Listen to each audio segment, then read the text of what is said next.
असं आहे की महाराष्ट्रातील शेतकरी आज अतिशय अडचणीत आहे। विधानसभेच्या निवडणुकीच्या वेळेस आता जे मुख्यमंत्री आहे देवेंद्र फडणवीस यांनी त्यावेळेस महाराष्ट्रातील शेतकऱ्यांना आश्वासन दिलं होतं की भारतीय जनता पार्टीचं सरकार महाराष्ट्रामध्ये आल्यानंतर आम्ही शेतकऱ्यांचा 7-12 कोरा करू, 7-12 कोरा करू, 7-12 कोरा करू असं ठासून त्यांनी सांगितलं होतं। आता तेच देवेंद्र फडणवीस महाराष्ट्राचे मुख्यमंत्री झालेत, आज मुख्यमंत्री आहेत। आता सर्व शेतकऱ्यांची मागणी आहे की त्यांनी जे आश्वासन दिलं होतं ते आश्वासन त्यांनी पाळावं आणि लवकरात लवकर शेतकऱ्याच्या कर्जमाफीची घोषणा करावी। त्याचबरोबर जे पॅकेज जाहीर करण्यात आलेलं आहे राज्य शासनाच्या माध्यमातून 32,000 कोटीचं फसवं पॅकेज जाहीर करण्यात आलेलं आहे। या 32,000 कोटीपैकी आमच्या नागपूर जिल्ह्यासाठी फक्त 96 लाख रुपये मिळाले आहेत। 96 लाख। संपूर्ण महाराष्ट्रामध्ये प्रत्येक जिल्ह्यामध्ये अशाच पद्धतीची फसवी परिस्थिती आहे। हे फसवं पॅकेज आहे। नागपूर जिल्ह्यामध्ये संत्र्याचं नुकसान झालं, मोसंबीचं नुकसान झालं, मोठ्या प्रमाणात मोसंबीची गळ झाली, सोयाबीनवर येलो मोझॅक सारखा रोग आला त्यामुळे सोयाबीनचं नुकसान झालं।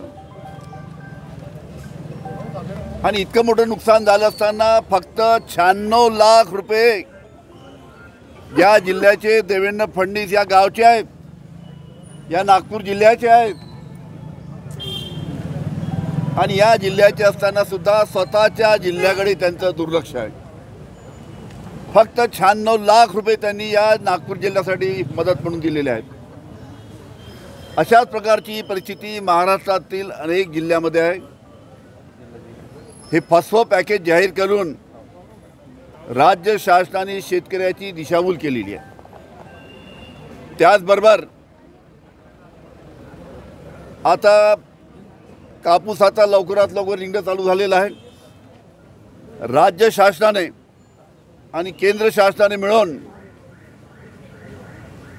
जो परदेशातनं जर तुम्हाला कापूस महाराष्ट्रामध्ये किंवा भारतात आणायचा असेल तर जो आयात कर लागतो तो आयात कर पहिले 11% होता। 17 ऑगस्ट रोजी शासनाने निर्णय घेऊन आयात कर 0% केला। आता कापसावरील आयात कर 0% केल्यामुळे परदेशातला कापूस आता महाराष्ट्रात येईल, परदेशातला कापूस आता भारतात येईल आणि मोठ्या प्रमाणात कापसाचे भाव त्या निमित्तानं कमी होतील। शेतकऱ्यांना कापसाचे भाव या चुकीच्या निर्णयामुळे मिळणार नाही, मोठ्या प्रमाणात आत्महत्या होतील। जवळजवळ हा जो निर्णय घेतला आयात कर रद्द करण्याचा त्याच्यामुळे जवळजवळ आजच्या तारखेपर्यंत जवळजवळ 32 लाख गाठी कापसाच्या महाराष्ट्रामध्ये आलेल्या आहे। 32 लाख गाठी। आणि पुढील अजून महिन्यात, दीड महिन्यात, 2 महिन्यामध्ये जवळजवळ 100 लाख गाठी महाराष्ट्रामध्ये येतील। अशा प्रकारची परिस्थिती आहे। हा शेतकऱ्यावर अन्याय करणारा निर्णय आहे। जो कापूस उत्पादक शेतकरी आमचा विदर्भात आहे, मराठवाड्यात आहे, काही भागामध्ये पश्चिम महाराष्ट्रामध्ये आहे, त्याच्यासाठी अतिशय चुकीचा निर्णय आहे। त्याच्यामुळे हा कापूस आयात कर जो आहे त्यांनी रद्द केलेला तो निर्णय शासनाने रद्द करून कापसाला चांगले भाव दिले पाहिजे ही आमची मागणी आहे। आणि अशा परिस्थितीत आता 2-3 दिवसामध्ये दिवाळी आली आहे।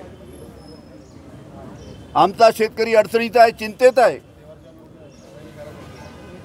आणि अशा या अडचणीच्या परिस्थितीमध्ये चिंतेमध्ये असताना कशा पद्धतीने तो दिवाळी साजरी करणार म्हणून आम्ही राष्ट्रवादी काँग्रेस शरद पवार पक्षाच्या माध्यमातून आज काळी दिवाळी साजरं करण्याचा निर्णय घेतलेला आहे, ज्याच्या माध्यमातून शासनाचे डोळे उघडले पाहिजे। की दिवाळीचा सण आलाय, शेतकरी काळी दिवाळी साजरी करतायत.